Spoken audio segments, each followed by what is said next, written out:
the artistry where, you know, articles flying around that obviously with all that's going on, South Africa being cancelled, musicians, companies are told to leave.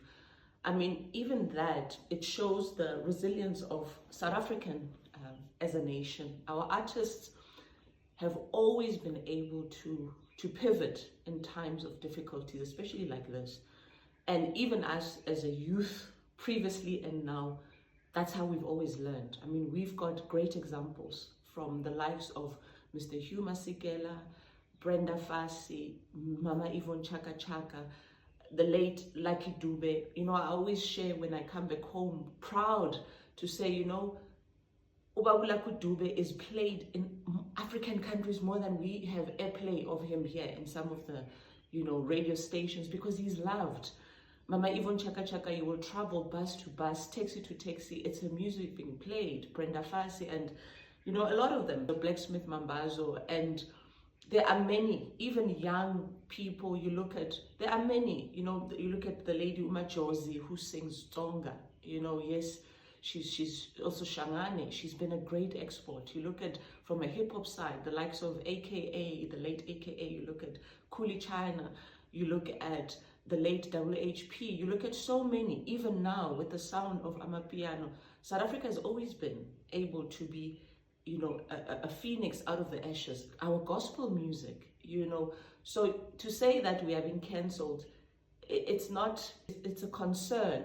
It's not a worry, it's a concern of love, to say really, as said, when mom and dad are fighting, guess who suffers the most? It's the children. When the CEO and the CFO are not getting along, who suffers? Is the people in the bottom line.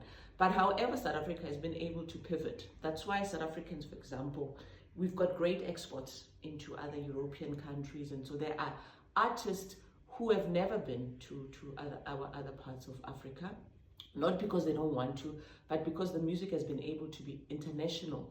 And we have been able to create unique sounds over the years, and great talent, excellent talent, because obviously in what we have, you know, some of the technology that we have allows even artists, and also makes African music, I don't talk about South Africa now, but even other parts, is that musicians, even young people, have been able to put aside the differences of whatever happens in governments and use the power of collaborations. We've never seen such powerful collaborations like now.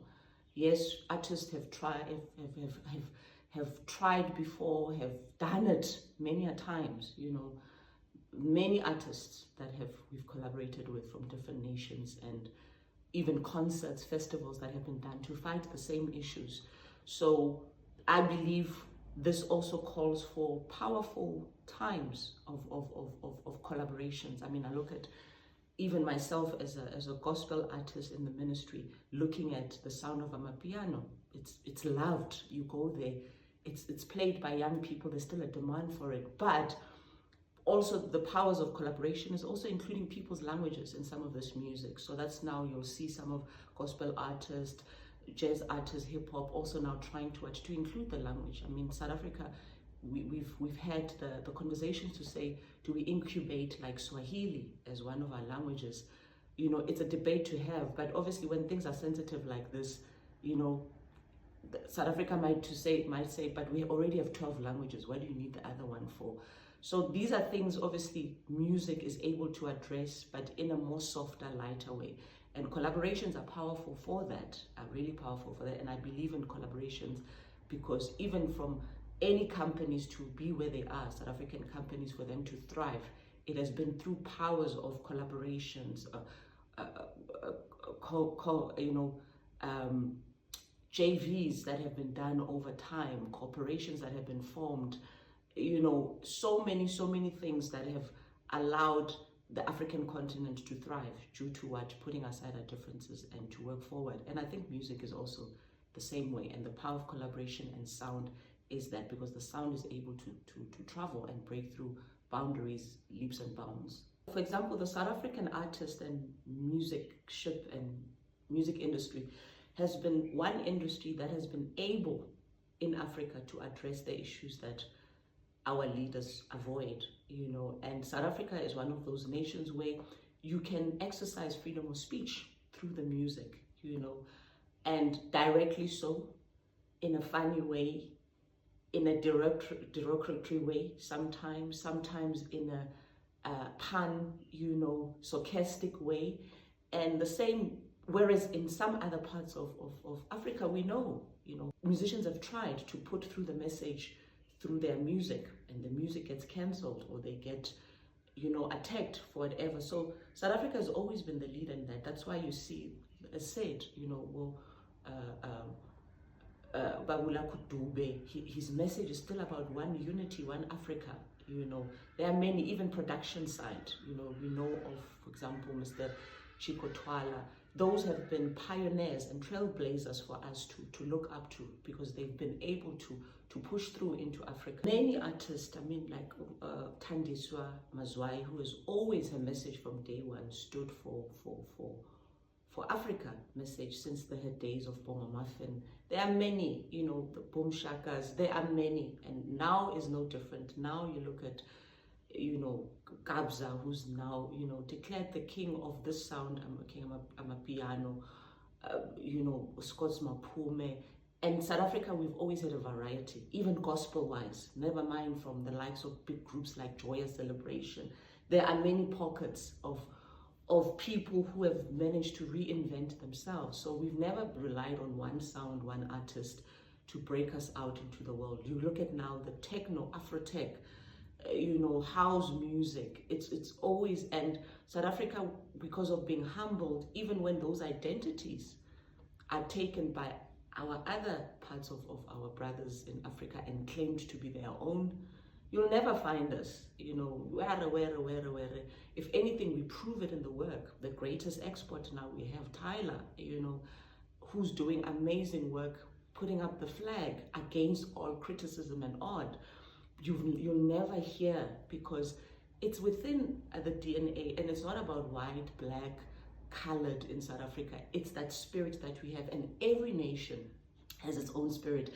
And we've seen through this African, even World Cup, how each country represents its spirit. And as much as they were looking at us, saying that we will remember, we also looked at them and said, we will remember. And we could see which country has what spirit. You could see those who are vocal, those who've been quiet and looking back, those who are standing with us quietly, those who are standing with us boldly. The same even in Europe, countries that are standing with South Africa from us. So it's not so much of a worry, but a concern of note. But as Eve said, everything blows over. But I know, as a South African, my South African musicians and people, I wouldn't put it past them.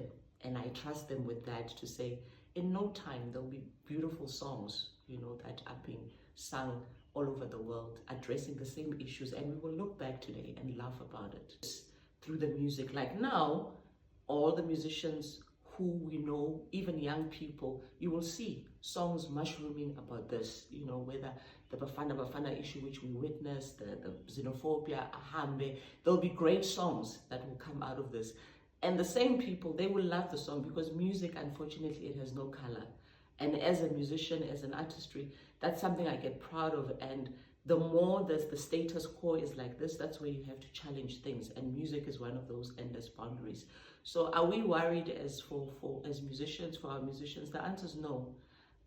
South Africa has always been able, times like this, to take care of their own. And also artists have been able, sometimes when South Africa rejects them, they are able to open up doors in other places and surprise even the same government.